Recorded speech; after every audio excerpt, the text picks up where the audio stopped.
Good afternoon. I'm Westchester County Executive George Latimer. I'm here with Deputy County Executive Ken Jenkins and our Director of Operations, Joan McDonald. We're joined by County Legislator Mary Jane Shimsky. We also have with us the Chief of Staff of the Board of Legislators, Dennis Power. County Legislator David Marr is with us as well, and we may be joined by some other members of either the administration or the legislative branch. We also have on the line County Legislator, former Board Chairman Mike Kaplowitz, and we're going to turn to him in a few minutes because he represents the district in northern Westchester that has had the most amount of impacted realities from this storm and the aftermath of restoration. So we'll want Mike to talk in a second or two. But we are here again.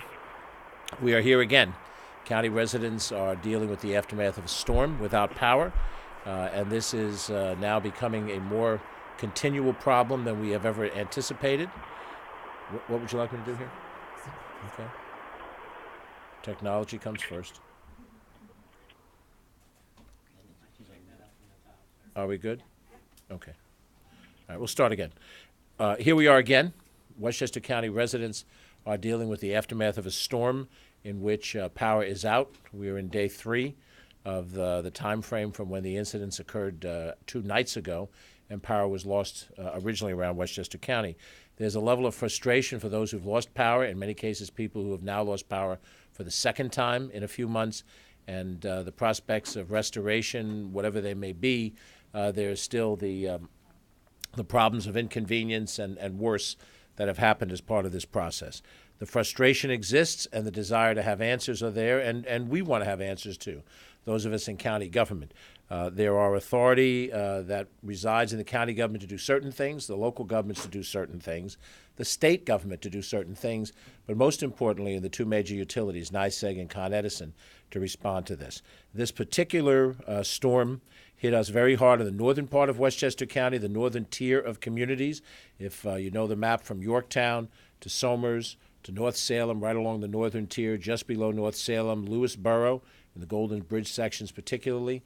And we've seen incidents all over the county of power outages, but the most severe incidences happen in those communities. And then to the north of us in Putnam County and Dutchess County, where the governor has proclaimed a state of emergency for Putnam and Dutchess County. Unlike the last storm, it did not impact the middle and southern part of the county, so the Con Edison numbers here are very small with restoration there. The information we have as of this time is that for NYSEG, which is the northern quarter of Westchester County in terms of utility service, there were 7,798 customers who are still reported as being out of power. And NYSEG has asserted that by 7 p.m. tomorrow evening, that's Friday evening, that they will have 90% of their customers restored. And they indicate that by 7 p.m. on Saturday, which is 2 days hence, they will have 100% restoration. Those are numbers given to us by the utility, and we pass them on as their targets for what they want to achieve. Con Edison indicates right now that they have 239 customers reported with outages. They've reported that a majority of the customers were back by 11 p.m. on Tuesday evening, which is the night of the storm, and the balance will be done by 11 p.m. tonight, those remaining 239 customers. The storm, as you may recall, hit us in the evening commute hours in the vicinity of 5 o'clock to 6 o'clock on Tuesday evening, and the storm blew through rather quickly. So perhaps one of the frustrating parts of this is that this was not a day-long storm of duration. This was a relatively short period of time. We have had reports that tornadoes touched down throughout the Hudson Valley region. We believe that tornadoes did touch down in Somers, and there was a microburst in North Salem, and this caused a tremendous amount of outages within a very short period of time. At the peak of the outages, NYSEG had approximately 25,000 Westchester customers that were out of service. So the number of 7,800 that we have now is down from 25,000, which was significant. We're talking in the vicinity of a third to a quarter left to restore. Con Edison at the peak had 4,300 customers out, so their number of 239 now is a fairly small fraction of what the peak amount of outages were. Again, the hardest hit communities were along the northern tier of Westchester County. The National Weather Service determined that North Salem experienced a microburst of 80 to 90 mile an hour winds, which are significant. They're below the status of hurricanes, but still very significant. There are 2 nursing homes in North Salem, and they have been reported as out of power, but there are crews arriving now to try to put both of those 2 places back online. Schools and businesses, including gas stations, we believe are now open in the greater extent. Schools have had a delayed opening. There is an emergency shelter open at the Ambulance Corps building in Somers. Somers also has an emergency shelter open at Heritage Hills. When I bring Mike Kaplowitz on in a second, he'll talk more directly about the experience in Somers, which was indeed hardest hit, and I believe at one point in time had the functional 100% outage throughout the community. In Lewisboro, all roads are now reported open. Broken poles are being replaced today. Schools, businesses, critical facilities are now open. The county's road was to assist local municipalities in whatever way we were called upon. We were asked to assist in the town of Somers with some police services. The state was able to provide some of those services as well. Our emergency operations center in Hawthorne coordinated activities in Heritage Hills to help deal with a particular issue of a downed tree and trying to remove that in order to get a generator to the community area to keep some power into that complex. But this, again, is the second time Heritage Hills has been hit. So I'm going to stop for the moment now. I'm going to invite County Legislator Mike Kaplowitz. Which button do I need to press? All right, you do what you have to do.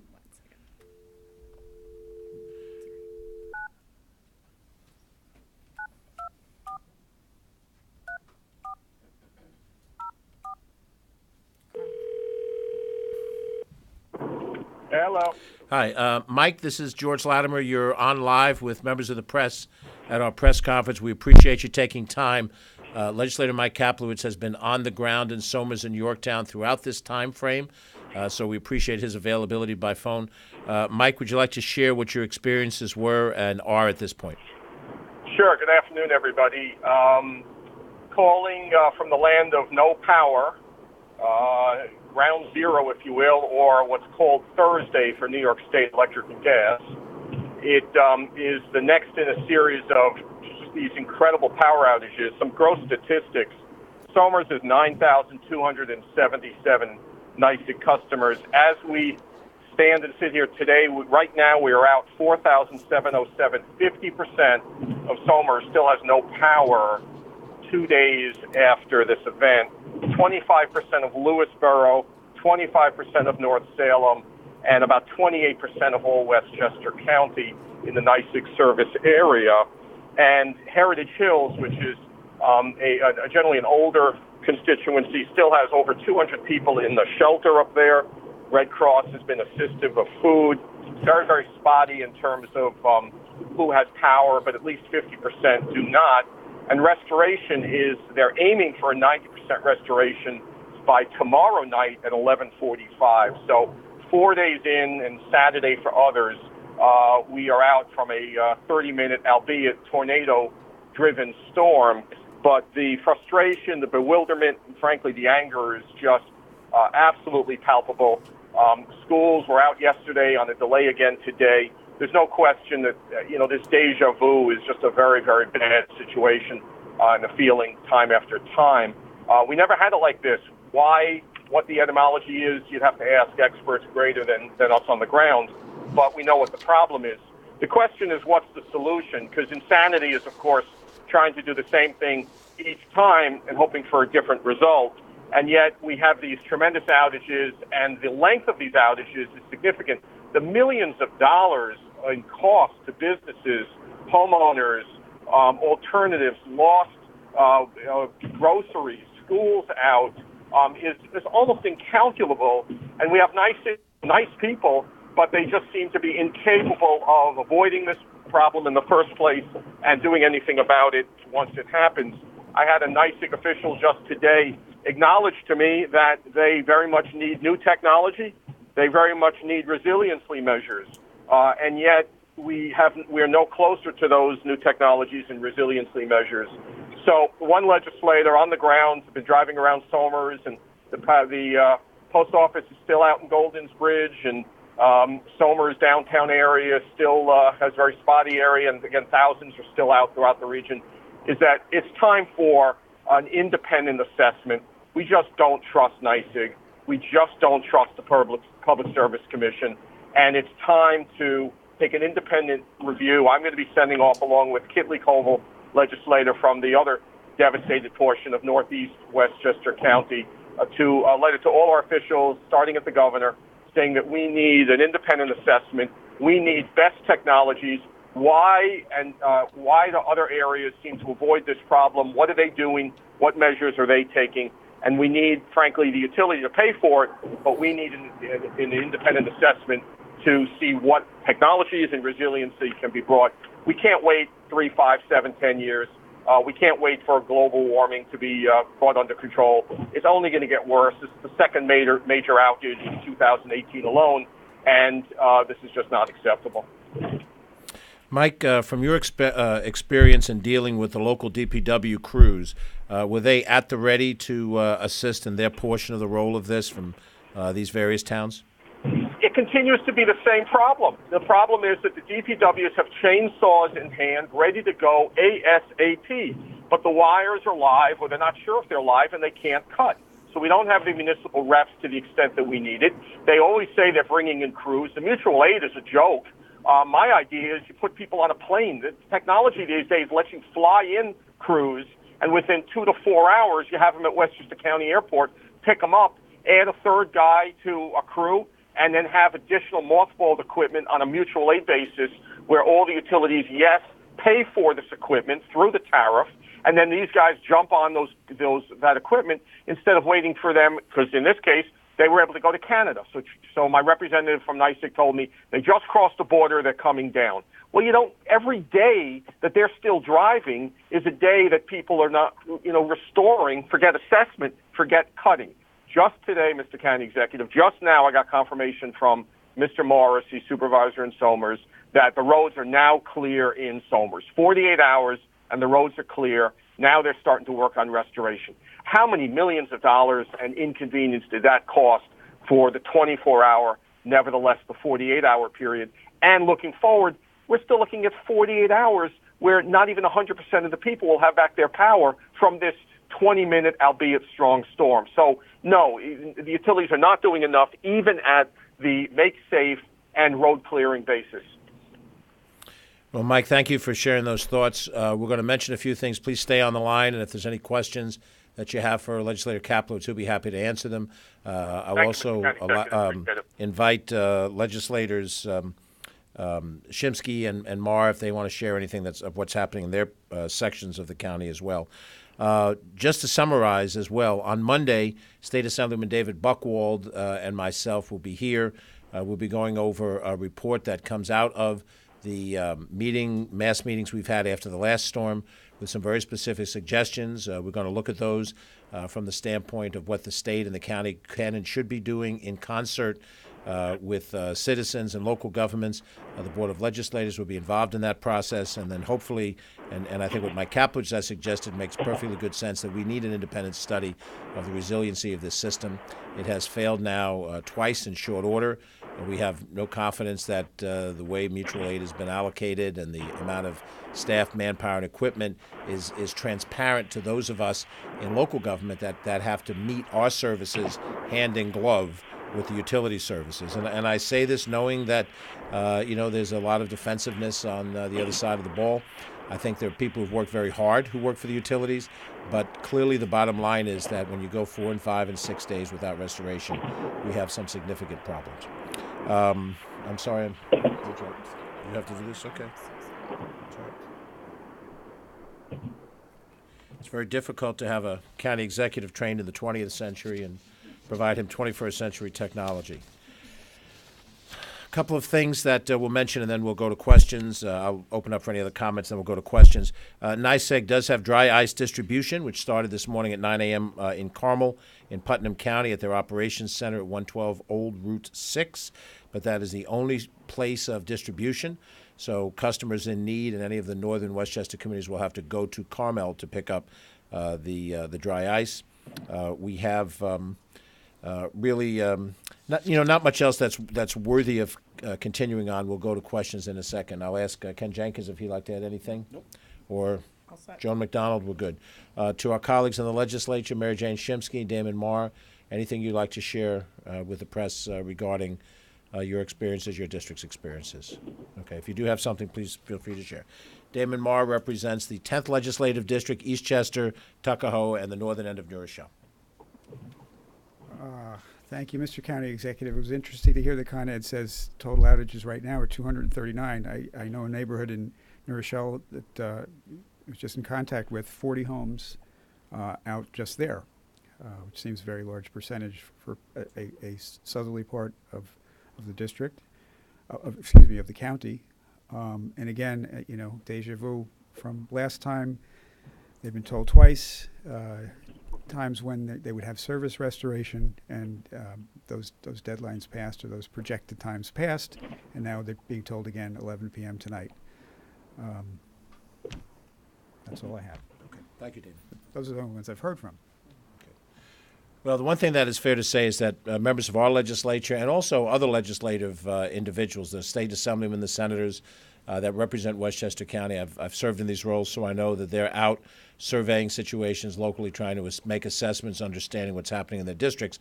But it still goes back to the ability of the utility to have enough manpower and equipment available to directly deal with these things, and as we said earlier, to deal in concert with the local DPW resources to clear roads, to get wires back up, and get people restored to power.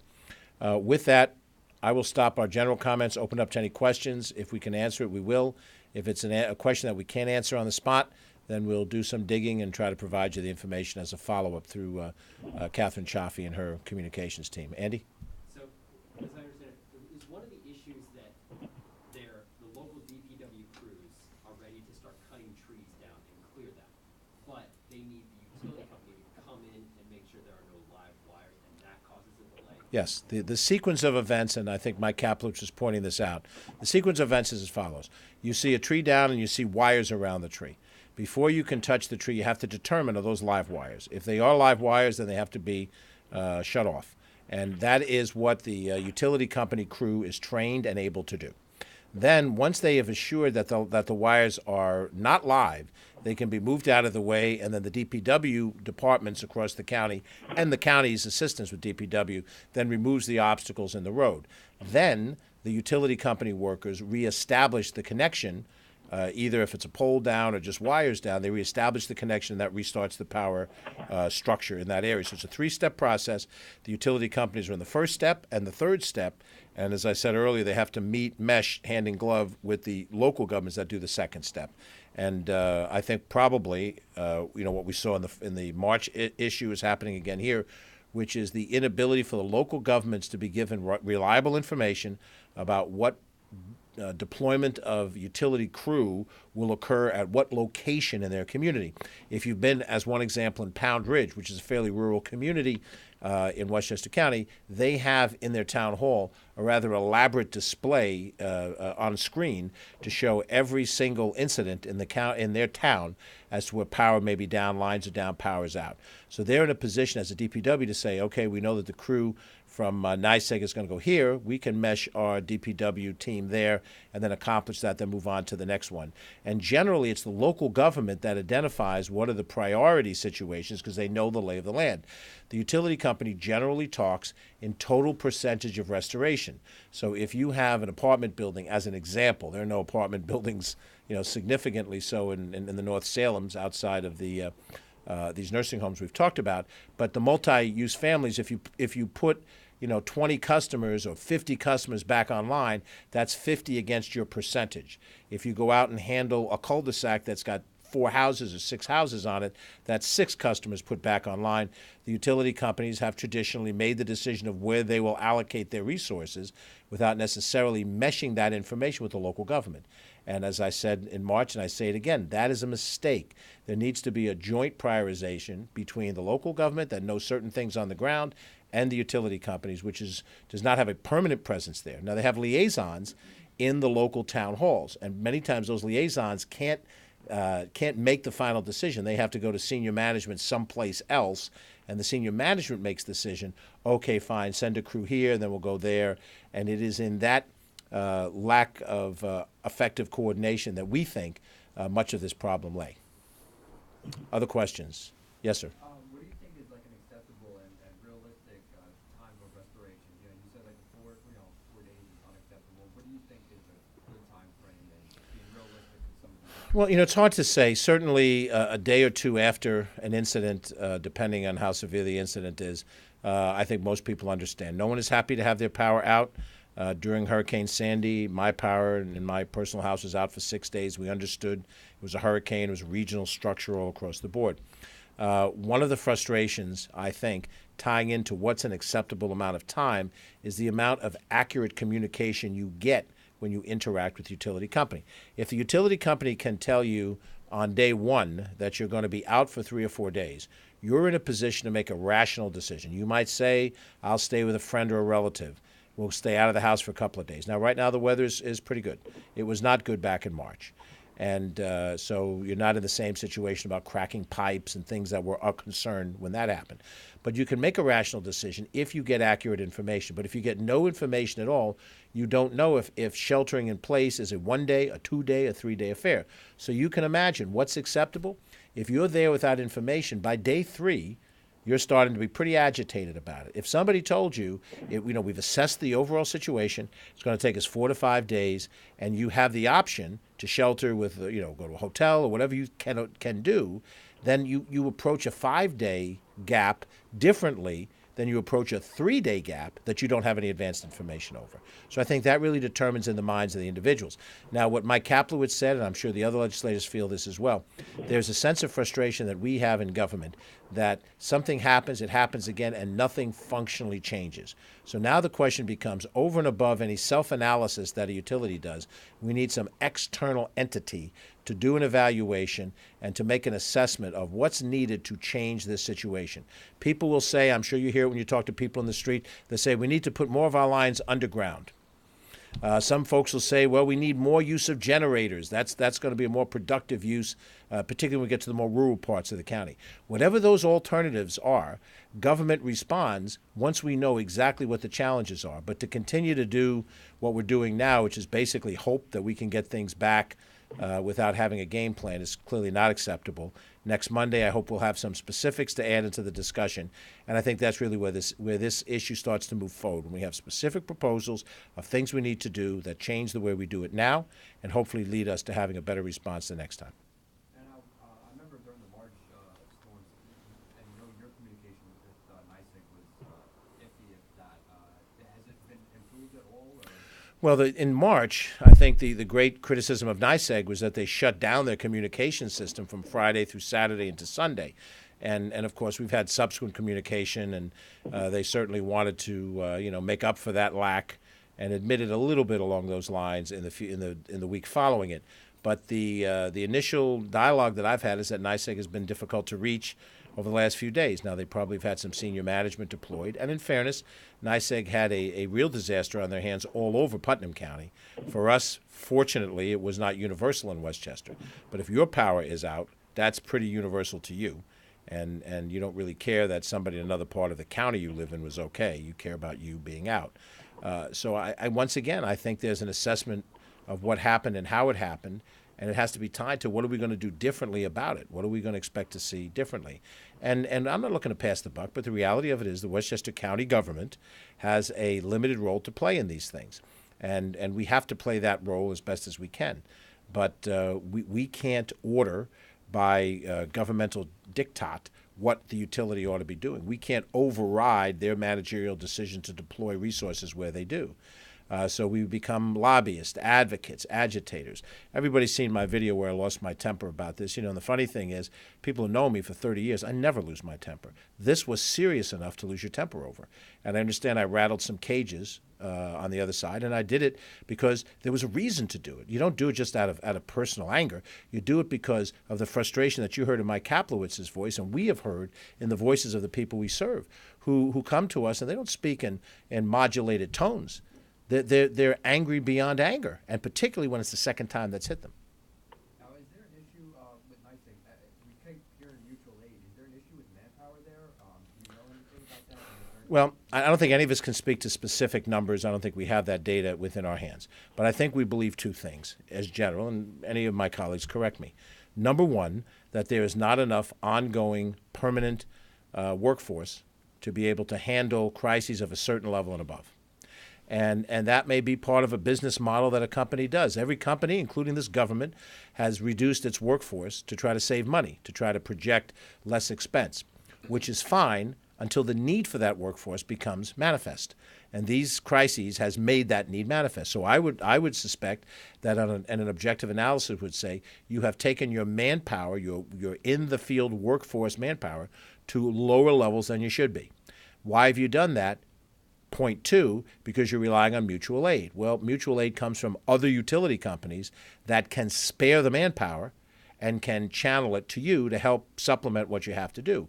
Anytime you have a crisis that's more than just, something that's highly localized, and this clearly was a regional hit. It was just a region of the northern part of Westchester, not all of northern Westchester, but sort of the far northern tip, and then north. And clearly NYSEG, was in trouble in Sullivan County, Dutchess County, and Orange County, wherever they have service areas. I'm not sure where Central Hudson is, and I'm not sure where O&R is, Orange and Rockland, but wherever it is, it's swept through that area. There wasn't any mutual aid coming from an O&R when they have to handle their problem. There's no mutual aid coming from Central Hudson when they have their problems. So the concept of having a low workforce and then I rely on you for mutual aid when I need it, that works in the fire services where you have an apartment building on fire, you allocate all your municipal resources to put out that fire, leaving parts of your community unprotected. The next door community covers you with mutual aid and protects the rest of the town while your people are fighting that fire. That mutual aid concept makes sense. You have immediate proximity, and the problem that you're addressing is a singular problem of a fire in a building. That doesn't work when you talk about multiple points of crisis and a system that can't handle the delivery and the repair of utilities over an extended geography. So that mutual aid isn't coming from a town away, it's coming from a state or two away, or maybe 150, 250, 500 miles away.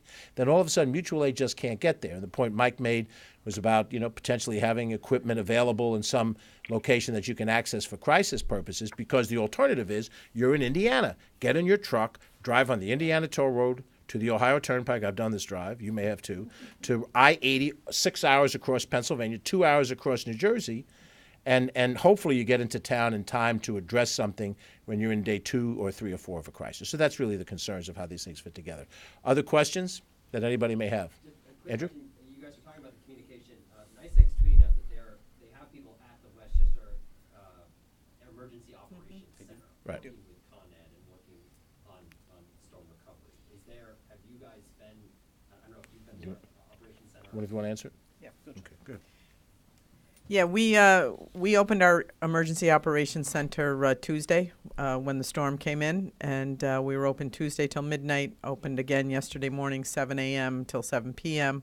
And when we open the emergency operations center, there are representatives of the affected entities. We have both New York State Electric and Gas and Con Edison were there, as well as representatives from our health department, because the issue of water and electricity is a big issue in a situation like this. So yeah, there's constant communication, but I think, as the county executive said, it's a big piece of it is the communication with their users.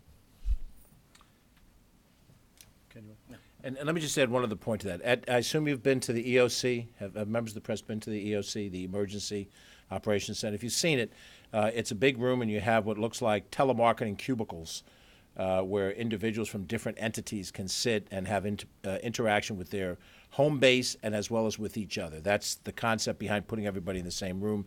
If you have an across-the-board emergency that involves everybody, then the room is filled with people. It's structured around what the emergency might be.